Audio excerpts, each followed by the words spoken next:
ជាប្រាសាទដែលកសាងឡើងនាមុនសម័យអង្គរដែលបានបង្ហាញពីភាពល្អឥតខ្ចោះនាសម័យចេនឡា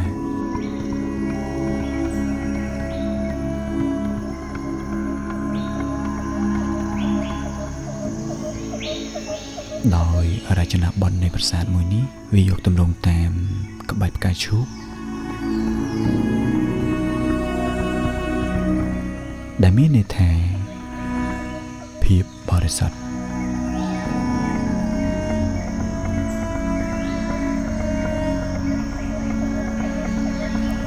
មានឈ្មោះថាអេសានបុរៈដែលជានាមរបស់ព្រះអង្គផ្ទាល់នោះគឺអេសានវរ្ម័នទី1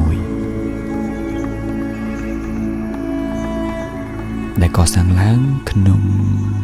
ចុងសតវត្សទី6ដើមសតវត្សទី7នៃគ្រិស្តសករាជ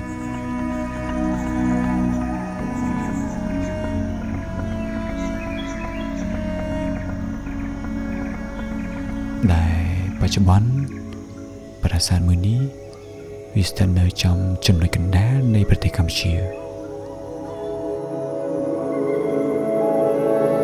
ដែលយើងស្គាល់ថា